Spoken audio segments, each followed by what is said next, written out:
Hello friends, എല്ലാവർക്കും നമസ്കാരം. നിങ്ങളേവരും കാത്തിരിക്കുന്ന നയനിയുടെയും ആദർശിന്റെയും നാളത്തെ വിശേഷത്തിലേക്ക് എല്ലാ കൂട്ടുകാർക്കും സ്വാഗതം. എല്ലാവർക്കും നല്ലൊരു ദിവസം നല്ലൊരു ശുഭരാത്രി നേർന്നുകൊണ്ട് തന്നെ നമുക്ക് നാളത്തെ വിശേഷത്തിലേക്ക് കിടക്കാം.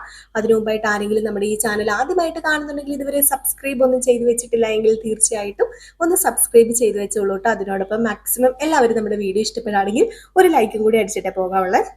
അപ്പൊ നമുക്ക് നേരെ നാളത്തെ വിശേഷത്തിലേക്ക് തന്നെ കടക്കാം. അങ്ങനെ നമ്മുടെ നയന തിരിച്ചെത്തിയതിന്റെ സന്തോഷമായിരുന്നു ഇന്ന് ദേവയാനിക്ക്. അതുപോലെ ആദർശിനും വലിയ സന്തോഷം തന്നെയാണ്. മരുമകളും അമ്മായിയമ്മയും സ്നേഹിക്കുന്നത് ഇനി നേരിട്ട് കാണാലോ. അത് കാണുമ്പോൾ നമ്മുടെ ആദർശിനുണ്ടാകുന്ന ആ ഒരു സന്തോഷം ഒരിക്കലും പറഞ്ഞറിയിക്കാൻ പറ്റാത്ത രീതിയിലുള്ള സന്തോഷമാണ്. കാരണം ഒത്തിരി ഒത്തിരി ഒത്തിരി ഒത്തിരി ആഗ്രഹിച്ച കാര്യമാണ് ആദർശ് രണ്ടുപേരും ഒന്നിക്കണമെന്ന്.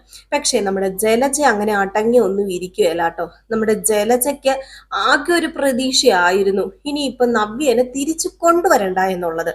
പക്ഷേ നയനി ഇവിടെ എത്തിയല്ലോ. അപ്പൊ ഇനി നവ്യ ഓൾറെഡി ഇങ്ങോട്ടേക്ക് പോരൂല്ലോ. അപ്പൊ പിന്നെ നമ്മുടെ ജലജ എന്ത് ചെയ്യും? അങ്ങനെ ജലജയുടെ തലയ്ക്ക് ഭ്രാന്ത് പിടിച്ച് നടക്കുകയാണ് കേട്ടോ.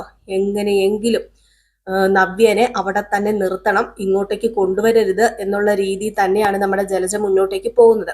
അപ്പൊ ഇതിനിടയിലാണെങ്കിൽ നമ്മുടെ നയനെ ആക്കി പറയാനൊക്കെ ജാനകിയും ജലജയും അനാമികയും കൂടി ചെല്ലുകയാണ്. അങ്ങനെ നമ്മുടെ നയനയോട് ജലജ പറയുന്നുണ്ട്, നീ ഒത്തിരി കയറി കത്തുവൊന്നും വേണ്ട, നിന്നെ ഇങ്ങനെ പലപ്പോഴുമായിട്ട് ഇറക്കി വിട്ടാൽ മതി. ഇപ്പം എന്തോ അബദ്ധവശാൽ ആദർശം നിന്നെ വിളിച്ചുകൊണ്ട് വന്നു, എപ്പോഴും ഇങ്ങനെ വിളിച്ചുകൊണ്ട് വരണം എന്നൊന്നുമില്ല. അതുകൊണ്ട് നീ കൂടുതൽ ആഗ്രഹിച്ച് മോഹിച്ച് ഇവിടെ നിൽക്കുവൊന്നും വേണ്ട. നിന്റെ സ്ഥാനം എന്നും അനന്തപുരി തറവാട്ടിന് വെളിയിൽ തന്നെ ആയിരിക്കൂടി. നീ ചുമ്മാതെയാടി ഇങ്ങനെ ഓരോന്നൊക്കെ പറഞ്ഞ് വീണ്ടും വലിഞ്ഞു കയറി വരുന്നത്. നിന്റെ കുടുംബത്തിനും നിനക്കും ഒന്നും കയറാൻ പറ്റിയ ഇട അല്ല അനന്തപുരി തറവാട്. ഇവിടെ കുറച്ച് അർഹതപ്പെട്ടവരുണ്ട്, അവർക്ക് മാത്രമുള്ളതാ. അതുകൊണ്ട് അർഹതയില്ലാത്ത നീയൊക്കെ അനന്തപുരി തറവാട്ടിൽ നിന്ന് പോകാൻ തയ്യാറായിക്കോടി എന്നൊക്കെ പറയാം. ഇത് കേട്ടതും നമ്മുടെ നയനി ഇനി അങ്ങനെ വെറുതെ ഇരിക്കില്ലല്ലോ. അപ്പം അനാമികയും കൂടിയിട്ടോ ഇത് പറയാനാ, നയനെ കുറ്റം പറയാനായിട്ട്. നീ കൂടുതൽ വലിയ ആളൊന്നും കളിക്കണ്ട, കുറച്ച് ദിവസമെങ്കിലും നിന്റെ കെട്ടിയോ നിന്നെ വേണ്ടാന്ന് വെച്ച് നിന്നല്ലോ, അങ്ങനെ ഉണ്ടായല്ലോ എന്നിങ്ങനെ പറയുന്നുണ്ട്. അപ്പൊ ഇത് കേട്ടത് നമ്മുടെ നയനിക്ക് സഹിക്കും. നയന പറഞ്ഞു, എന്ത് അഹങ്കാരമാ അനാമിക നീ പറയുന്നത്?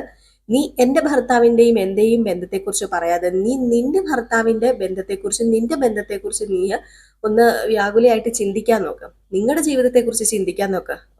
അത് പിന്നെ എങ്ങനെയാ എന്റെ ജീവിതത്തിലെ എന്റെ ഭർത്താവിന്റെ ജീവിതത്തെക്കുറിച്ച് ഞാൻ ചിന്തിക്കുന്നത്? എടി നയനെ, നിന്റെ അനിയത്തി എന്റെ ഭർത്താവിനെ വെച്ചുകൊണ്ടിരിക്കുകയല്ലേ എടി. എന്റെ അനിയത്തി നിന്റെ ഭർത്താവിനെ വെച്ചുകൊണ്ടിരിക്കുന്നുണ്ടെങ്കിൽ അത് നിന്റെ കഴിവുകേടല്ലേ എന്ന് ചോദിച്ചു. ഇത് കേട്ടപ്പോഴത്തേക്കും ജലജ, ആരടി നീ? എന്താടി നിനക്ക് തലക്കനം കൂടിയത്? തിരിച്ചു വന്നു കഴിഞ്ഞപ്പോഴത്തേക്കും നിനക്ക് കുറച്ച് തലക്കനമായി പോയല്ലോ. 2-3 ദിവസം മുമ്പ് ഞങ്ങൾ പറയുന്നതെല്ലാം കേട്ട് പഞ്ചപുച്ച അടക്കി നീ ഇവിടെ നിന്നല്ലായിരുന്നോ? അവക്കിപ്പം കെട്ടിയോ സപ്പോർട്ടുണ്ടെന്ന് പറഞ്ഞപ്പോഴത്തേക്കും അവളങ്ങ് പൊങ്ങിക്കേറി കത്തി നിൽക്കുക.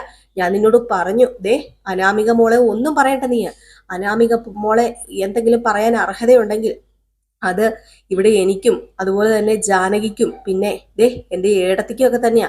നീ ഒരക്ഷരം പറയണ്ട. നീ കൂടുതൽ അനാമികയും അനിയുടെയും കാര്യത്തിൽ ഇടപെട്ട് നീ ചളവാക്കി കുളവാക്കാൻ നോക്കണ്ട. നിന്റെയൊക്കെ മനസ്സിലിരിപ്പ് ഇപ്പോഴും ആ മൊട്ടച്ചിനി ഇങ്ങോട്ട് കൊണ്ടുവരാനല്ലേ. അത് നടക്കാൻ പോകുന്നില്ലടി, നടക്കാൻ പോകുന്നില്ല എന്നിങ്ങനെ നമ്മുടെ ജലജ പറഞ്ഞപ്പോഴത്തേക്കും, എന്തിനാ അപ്പച്ചി വെറുതെ ഓരോ കാര്യങ്ങൾ പറഞ്ഞ് എന്നോട് വെറ്റുപിടിക്കുന്നത്? ആദ്യം ഉണ്ടല്ലോ ഒരു കാര്യം ചെയ്യ അപ്പച്ചി, ഒരു അമ്മൂമ്മയാകാൻ പോവല്ലേ, ഒരു മുത്തശ്ശിയാകാൻ പോവല്ലേ. ഈ കുടുംബത്തിലെ ആദ്യത്തെ മുത്തശ്ശി അപ്പച്ചി തന്നെയാ. അതിന്റെ ക്രെഡിറ്റ് എങ്കിലും അപ്പച്ചിക്ക് വേണ്ടേ? അതുകൊണ്ട് ഞാനൊരു കാര്യം പറയാം. അവിടെ ഒരാളുണ്ട്, നവ്യേച്ചി ആരുടെ മരുമകളാ? അപ്പച്ചിയുടെ മരുമകളല്ലേ. അതിനെ പോയി നേരെ വണ്ണം നോക്കി ഈ ഒരു വയസ്സാങ്കാലത്ത് ശുശ്രൂഷിച്ച് മകന്റെ കുഞ്ഞിനെയൊക്കെ താലോലിക്കേണ്ട സമയത്തെ ഇങ്ങനെ വാശിയും പകയും വൈരാഗ്യവും അതുപോലെ തന്നെ വെറ്റും ഒക്കെ പിടിച്ചിരുന്ന് കഴിഞ്ഞിട്ടുണ്ടെങ്കിൽ ശരിയാവോ? പിന്നെ എന്നോട് കളിക്കാൻ കൂടുതൽ വരണ്ട. എനിക്ക് തിരിച്ച് പറയാൻ അറിയത്തില്ല എന്ന് വിചാരിക്കരുത്. എനിക്ക് നന്നായിട്ട് തിരിച്ച് പറയാൻ അറിയാം. പിന്നെ ഇപ്പൊ എനിക്ക് കൂടുതൽ തിരിച്ചു പറയാൻ അറിയാം. കാരണം എൻ്റെ കൂടെ നിൽക്കുന്നവരും ഇവിടെ ഉണ്ടേ. നിങ്ങളൊക്കെ കഴിഞ്ഞ ദിവസം പറഞ്ഞല്ലോ എന്നെ ഡിവോഴ്സ് ചെയ്യാൻ പോവാണെന്ന്. ആ എൻ്റെ ഭർത്താവ് എന്താ പറഞ്ഞതെന്ന് അറിയാമോ അനാമികെ? ഞാനില്ലാതെ ഒരു ശ്വാസം പോലും എൻ്റെ ആദർശേട്ടനെ എടുക്കാൻ കഴിയില്ലെന്ന്. അതൊന്നും പറഞ്ഞാലേ നിനക്ക് മനസ്സിലാവില്ല. കാരണം ഭാര്യ എന്താണ്, ഭർത്താവ് എന്താണെന്നൊക്കെ അറിയണമെങ്കിൽ കുറച്ച് വകതിരിവെങ്കിലും വേണം. അതും ബോധവും വകതിരിവും ഇല്ലാത്ത നിന്നോട് പറഞ്ഞിട്ട് കാര്യമില്ല. ഇതൊക്കെ കുടുംബത്തിൽ നിന്ന് പഠിക്കേണ്ടതാ. എന്താടി പറഞ്ഞത്? എന്റെ കുടുംബത്തെ പറയാറായോ നീ? കുടുംബത്തിൽ നിന്ന് പഠിക്കേണ്ട കാര്യങ്ങൾ പിന്നെ കുടുംബത്തിൽ നിന്നല്ലേ അനാമിക പഠിക്കേണ്ടത്? നിന്റെ അച്ഛനും അമ്മയും നിന്നെ പഠിപ്പിക്കേണ്ട കാര്യങ്ങൾ അത് നിന്നെ പഠിപ്പിച്ചില്ല, അതുകൊണ്ട് നീ ഇപ്പൊ അനുഭവിക്കുന്നു എന്ന് പറഞ്ഞിട്ട് നമ്മുടെ നയനെ അങ്ങ് തിരിഞ്ഞങ്ങ് പോയി കേട്ടോ. ഇത് കേട്ടത് അനാമികയ്ക്ക് ദേഷ്യം വന്നിട്ട്, അപ്പച്ചി അവള് പറഞ്ഞിട്ട് പോയത് കണ്ടോ അപ്പച്ചി, അവക്കിപ്പൊ അഹങ്കാരം കൂടിയിട്ടുണ്ടെന്ന്. എങ്ങനെ കൂടാതിരിക്കും മോളെ, അഹങ്കാരം കൂടൂലോ. പോയി കൈ പിടിച്ച് കൂട്ടിക്കൊണ്ട് വന്നല്ലേ ഭർത്താവ്, അതിന്റെ കൂടെ ഏടത്തി. ഏടത്തി എന്തൊക്കെയോ മറയ്ക്കാൻ ശ്രമിക്കുന്നുണ്ട്. ഏടത്തി എപ്പോഴും അവളെ സപ്പോർട്ട് ചെയ്ത് എന്തിനെങ്ങനെ സംസാരിക്കുന്നത്? അവളെ അടുക്കളയിൽ കയറ്റില്ല, വിഷം കൊടുക്കും പോലും വിഷം. ഇതൊക്കെ വെറുതെ ആന്നേ അവളെ മൂർത്തീസ് ജ്വല്ലറിലേക്ക് പറഞ്ഞു വിടാനുള്ള അടവ്. അല്ല, വല്യമ്മ ഇനി അവളെ സ്നേഹിച്ചു തുടങ്ങി കാണും അപ്പച്ചി. വല്യമ്മ ചിലപ്പോ അവളെ സ്നേഹിച്ചു തുടങ്ങും. കാരണം എല്ലാവരെയും മയക്കുന്ന എന്തോ ഒരു തന്ത്രം അവക്കുണ്ട്. അതുകൊണ്ടാണല്ലോ ആദർശിനെയും അച്ഛനെയും അമ്മയെയും ഇപ്പന്തേ ഏടത്തെയും മയക്കി കയ്യിലെടുത്തിരിക്കുന്നത്. ആ തന്ത്രം ഉണ്ടല്ലോ, ആ തന്ത്രം അതാദ്യം കണ്ടുപിടിക്കേണ്ടത്. ഏതായാലും ഞാൻ ഒന്നും മനസ്സിൽ തീരുമാനിച്ചു കഴിഞ്ഞു. ഒരെണ്ണം ഇവിടുന്ന് പടിയിറങ്ങി പോയിട്ടുണ്ടല്ലോ കയറാനായിട്ട്. പെറ്റ് കഴിഞ്ഞ് അവളും അവളുടെ കുഞ്ഞിനെ ഞാൻ ഇതിനകത്ത് കേറ്റില്ല. അതുകൊണ്ട് എനിക്ക് അവിടം വരെ ഒന്ന് പോകണം എന്നൊക്കെ ഇങ്ങനെ പറയാണ് കേട്ടോ നമ്മുടെ ജലജ. ഇതേ സമയം മുത്തശ്ശനെയും മുത്തശ്ശിനെയും കാണിക്കുകയാണ്. അങ്ങനെ നമ്മുടെ ജലജ പതിയെ വസന്തരയുടെയും അതുപോലെ മൂർത്തിയുടെ അടുത്ത് വന്നിട്ട് പറയാണ്, അത് പിന്നെ അച്ഛ, ഞാൻ ഒരിടം വരെ പോവാ, എനിക്ക് നവ്യേനെ ഒന്ന് കാണണം. നവ്യേനെ കാണാനോ? എന്തിന്? അത് പിന്നെ നവ്യക്ക് ഇഷ്ടപ്പെട്ട പലഹാരങ്ങളൊക്കെ ഉണ്ടാക്കി കൊടുക്കാലോ, അതുകൊണ്ടാ ഞാൻ അവിടം വരെ ഒന്ന് പോകുന്നത്. നവ്യക്ക് ഇഷ്ടപ്പെട്ട പലഹാരം ഉണ്ടാക്കി കൊടുക്കാൻ നീ അവിടം വരെ പോവുകയാണെന്ന്? അല്ല, ഞാൻ വല്ല സ്വപ്നത്തിലും ആണോ വസന്തരെ എന്നിങ്ങനെ മൂർത്തി ചോദിച്ചപ്പോഴത്തേക്കും, സ്വപ്നത്തിലൊന്നും അല്ല, ഇവള് പറയുന്നതേ എന്താണെന്ന് എനിക്കും മനസ്സിലാവുന്നില്ല. ഇപ്പൊ ഞാനാണോ സ്വപ്നത്തില് അതെയോ ദേഹമാണോ സ്വപ്നത്തിലെന്ന് അറിയില്ലല്ലോ ജലജെ. ഇവിടെ വെച്ച് പോലും നിന്റെ മരുമകൾക്ക് ഇഷ്ടപ്പെട്ട സാധനം നീ ഉണ്ടാക്കി കൊടുത്തിട്ടുണ്ടോ? പോട്ടെ, ഒരു വെള്ളം എടുത്തു കൊടുത്തിട്ടുണ്ടോ? ഇല്ലല്ലോ. എന്നിട്ടാണ് അവിടെ പോയി നീ ഭക്ഷണം ഉണ്ടാക്കി കൊടുക്കാൻ പോകുന്നത്. എന്താ ജലജ ഇത്? എന്തു പറ്റി? ഭയങ്കര സ്നേഹം മരുമകളോട്. അത് പിന്നെ ഇനിയിപ്പം സ്നേഹിക്കാതിരുന്നിട്ട് കാര്യമില്ലല്ലോ. എന്റെ മകന്റെ കൊച്ചായി പോയില്ലേ അവന്റെ വയറ്റില്. ഓ, അങ്ങനെയൊക്കെ ഉള്ള ബോധം ഉണ്ടോ നിനക്ക്? അങ്ങനെയൊക്കെയുള്ള ബോധം എനിക്കുണ്ട്. അതുകൊണ്ട് ഞാൻ അവിടെ വരെ ഒന്ന് പോവുക. നിന്റെ മരുമകളെ കാണാൻ നീ പൊക്കോ, അതിന് തടയാൻ ഞങ്ങൾ ആരുമല്ലല്ലോ. നിന്റെ മരുമകളെ കാണാൻ നിനക്ക് പോകാം, പോകാതിരിക്കാം, അത് നിന്റെ ഇഷ്ടമാണ്. പിന്നെ അഭിക്കിപ്പം കുറച്ച് മാറ്റം ഉണ്ടെന്ന് നയനമോള് ഞങ്ങളോട് വന്ന് പറഞ്ഞായിരുന്നു. അഭി ഇടയ്ക്കിടയ്ക്ക് അവിടെ പോകാറുണ്ടെന്നും അതുപോലെ അവരോട് സഹകരിക്കാറുണ്ടെന്നും നവ്യനെ പുറത്തു കൊണ്ടുപോകാറുണ്ടെന്നും ഹോസ്പിറ്റലിൽ കൊണ്ടുപോകാറുണ്ടെന്നും ഒക്കെ ഞാൻ കേട്ടു. ഇനിയിപ്പൊ അതിന്റെ പിന്നിൽ നിന്റെയും നിന്റെ മകന്റെയും വേറെ എന്തെങ്കിലും ഉദ്ദേശങ്ങളാണെങ്കിലേ അതങ്ങ് കെട്ടിപ്പൂട്ടി മടക്കി വെച്ചാൽ മതി കേട്ടോ ജലജയ.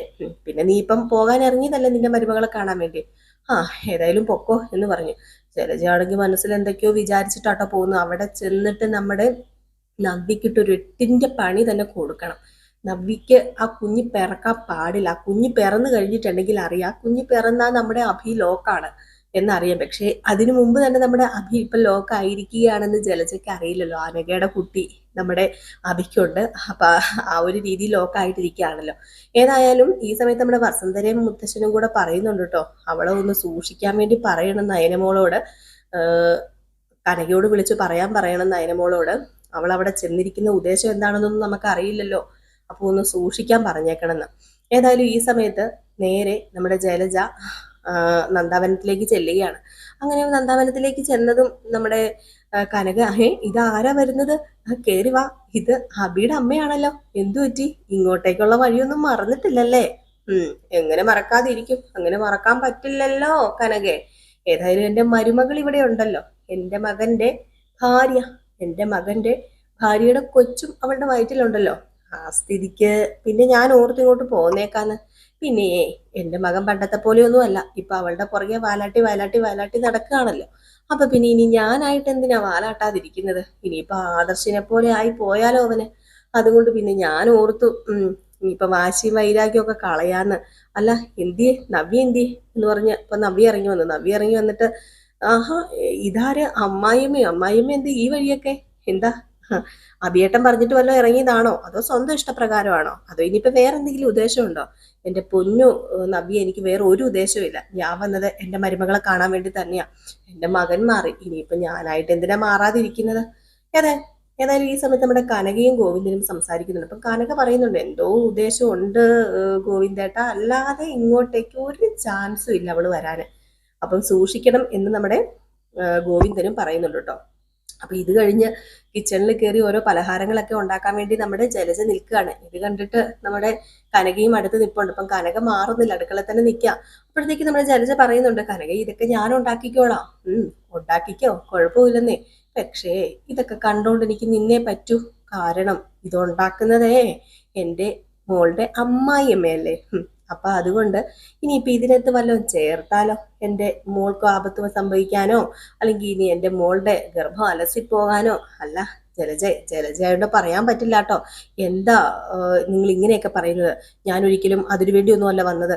എൻ്റെ മോൻ്റെ കുഞ്ഞിൻ്റെ അമ്മയ്ക്ക് വേണ്ടി പലഹാരങ്ങളൊക്കെ ഉണ്ടാക്കാൻ വേണ്ടി തന്നെ വന്നതാ. എൻ്റെ മനസ്സ് മാറിയിട്ട് തന്നെ ഞാൻ വന്നത്. ഇനിയിപ്പം മാറ്റാതിരുന്നിട്ട് കാര്യമില്ലല്ലോ എന്നൊക്കെ പറഞ്ഞ് ഇങ്ങനെ ദേഷ്യപ്പെടുന്നുണ്ട് കേട്ടോ. ഏതായാലും ജലജയുടെ ഉദ്ദേശം വേറെയൊക്കെ തന്നെയാണ്.